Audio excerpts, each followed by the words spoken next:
Shalom Bapak Ibu Saudara, kali ini kita akan berbicara tentang harapan yang kita punya di dalam Tuhan dan warisan. Di dalam Efesus 1 ayat 18 dikatakan, dan supaya Ia menjadikan mata hatimu terang, agar kamu mengerti pengharapan apakah yang terkandung dalam panggilannya. Jadi Tuhan ingin kita berdoa supaya mata hati kita bisa melihat, karena seringkali kita bisa menjadi buta secara rohani, tidak bisa melihat apa yang tersedia di depan kita. Biarlah anugerah Tuhan mengalir dalam hidup saudara dan saya saat ini untuk membukakan mata hati kita supaya kita terang melihat sinar itu dan apa yang Tuhan mau tunjukkan kepada kita, yaitu yang pertama dikatakan supaya kamu mengerti pengharapan yang terkandung dalam panggilannya, the hope of His calling. Ketika Tuhan memanggil saudara dan saya, maka Dia memberikan harapan. Ketika Bapak Ibu sebagai contoh mencari pekerjaan, maka saudara akan mencari pekerjaan yang punya harapan bagi hidupmu. Pekerjaan yang kira-kira bisa membuat hidupmu menjadi lebih baik. Dan ketika Tuhan memanggil Anda dan saya, mengenal Dia, berjalan bersama dengan Dia, maka di dalam panggilannya itu terdapat harapan. Dan bahkan Tuhan juga berkata dalam Yeremia 29 ayat 11, Aku mempunyai rencana-rencana bagi hidupmu, rencana untuk memberikan engkau masa depan dan memberikan harapan.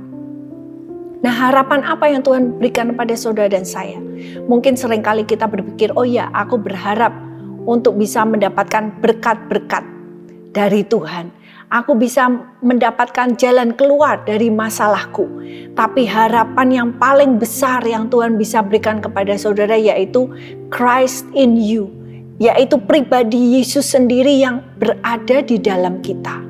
Pribadi Yesus yang hidup di dalam saudara dan saya.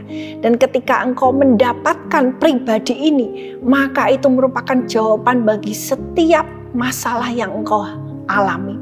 Dan bahkan karena Yesus ini pribadi yang sampai akan di kekekalan, maka ketika kita bertemu dengan Dia, kita akan begitu rupa bahagia karena harapan kita terpenuhi. Dan yang kedua dikatakan supaya mata hatimu terang agar engkau mengerti betapa kayanya kemuliaan bagian yang ditentukannya bagi orang-orang kudus. Di sini kita melihat Rasul Paulus kehilangan kata-kata untuk mendeskripsikan, untuk menggambarkan apa yang dia lihat. Bahwa warisan yang Tuhan sediakan itu adalah warisan yang begitu kaya dan begitu mulia. Saudara bayangkan bahwa Tuhan memberikan bukan hanya harapan, tapi Dia sedang mempersiapkan warisan. Nah, biarlah engkau dan saya dikuatkan oleh firman ini untuk menjalani hari demi hari penuh dengan harapan. Dunia ini sedang kehilangan harapan. Banyak orang mengakhiri hidupnya karena kehilangan harapan. Tapi biar engkau dan saya dipakai menjadi terang-terang Tuhan yang bersinar, memancarkan bahwa di dalam Kristus ada harapan. Bahkan ada warisan yang begitu besar ketika kita mau hidup kudus. Saya percaya warisan masing-masing kita akan berbeda-beda. Karena itu mari kita mau kerjakan keselamatan kita, kerjakan iman kita saat ini. Supaya apa yang Tuhan sudah mulai dalam hidup kita dengan memberikan keselamatan.